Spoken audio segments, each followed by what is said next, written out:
what you're all thinking. Why the hell are you reviewing a game that came out in 2008? Where's a new title review? Well, I played Fable many years ago when it first came out on the original Xbox, and never got around to playing Fable 2 when it was released 2 years ago. And with the release of Fable 3 just around the corner, I figured I needed to squeeze this in beforehand so I wouldn't feel like I'm missing anything. So here we are.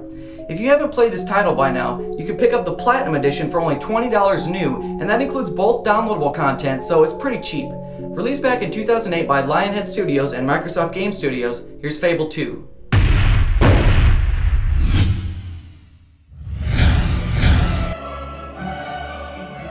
Like its predecessor, you're truly in control of how the story unfolds for you in Fable 2.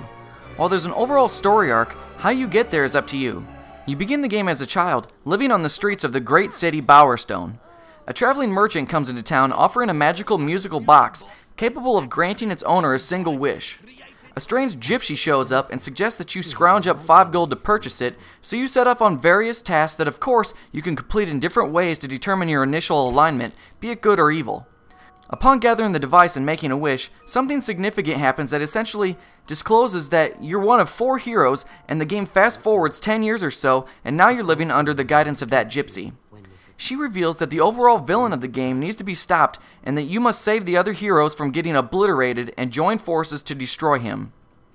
Along the way, you can snag up some wives or husbands and pop out some babies, and about halfway through the game, time again will skip forward 10 years so you can actually see how the world has changed and see that your children have grown up a bit, which is actually pretty cool.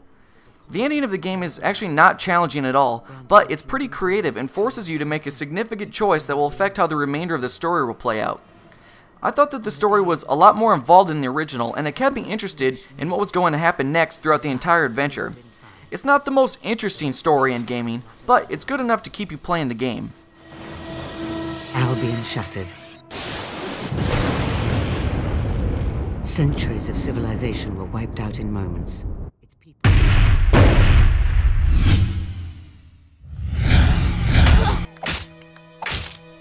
Fable 2 took me about 23 hours to complete, and that included a good majority of the many side quests and completion of both downloadable contents.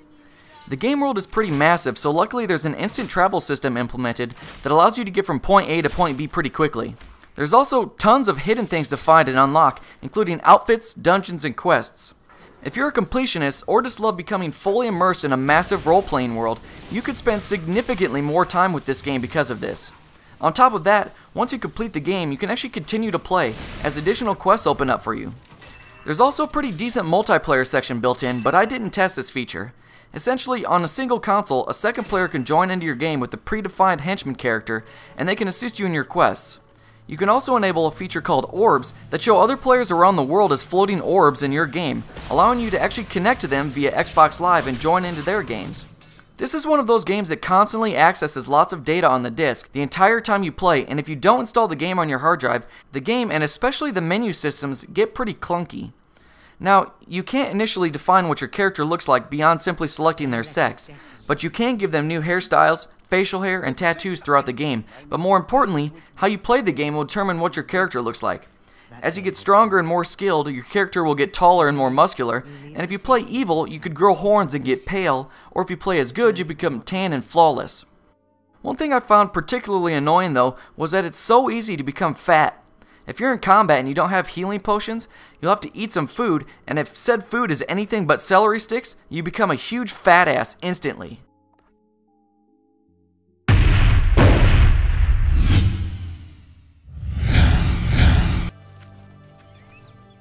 Initially, I thought the game was kind of boring, that is, until I unlocked some spells and got a little further into it. Combat evolves around the use of melee weapons, ranged weapons, and spells. I thought it was kind of cheesy that the ranged weapons auto-target the enemies, but later in the game it becomes a blessing simply because you're fighting so many at once. As you fight, depending on how you kill your enemies, various colored orbs will fall that you'll collect, which gives you experience points that you can spend on whatever skills that you want to advance in. While you could probably specialize in melee, ranged, or magic, the mechanics really support you to equally specialize in all of them. There's simply a ton of things to do in your adventure. If you want to make money, you'll need to either get a job like working for the blacksmith, or earn money from rent. You need to purchase lots of properties, both residential and commercial, rent some out, live in some, and manage the prices of their goods being sold to both keep tenants happy and customers paying top dollar. With that money, you can purchase better weapons or clothing, but the clothing doesn't actually affect your combat statistics. It more so determines how others perceive you, be it aggressive or posh. With that, you'll earn renown, making you more famous or feared by the residents of the world, which in turn affects how they react to you and affect the prices of the goods they sell to you. Getting married and having children can affect your renown, but you can also hook up with prostitutes, have same-sex marriage, cross-dress, and even procure sexually transmitted diseases, so make sure to purchase condoms.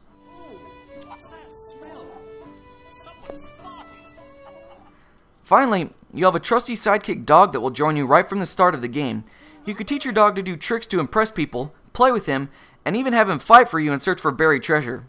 To me, the addition of the dog was the coolest gameplay mechanic added over the original Fable. Yeah!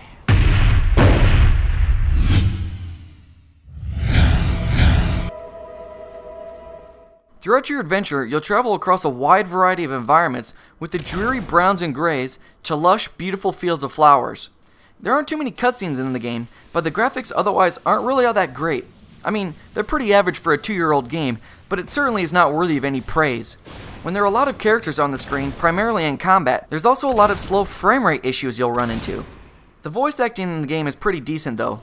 Your character never speaks, but the other major characters in the game all have wonderful voice actors, and even the random townsfolk around the world aren't too shabby.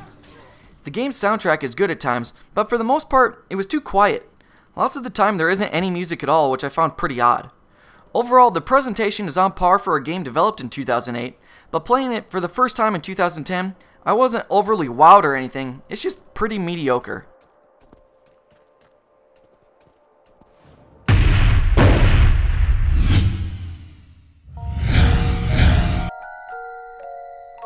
Now, I don't recall all of the games that were released in 2008, but Fable 2 received some Game of the Year awards. I didn't feel this title was wonderful by any means, and I've got to think there were better games than this released that year. Don't get me wrong, I had a great time playing through this, and I was completely immersed the entire time, but I don't think it was Game of the Year material by any means.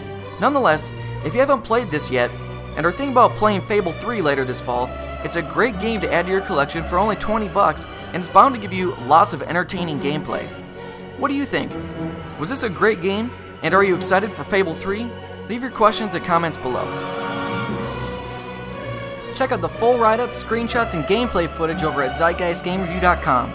Stay up to date by following me on Twitter, and check out my other channel, Zeitgeist Other, for gameplay footage. Don't forget to subscribe and press the thumbs up button. Thanks for watching.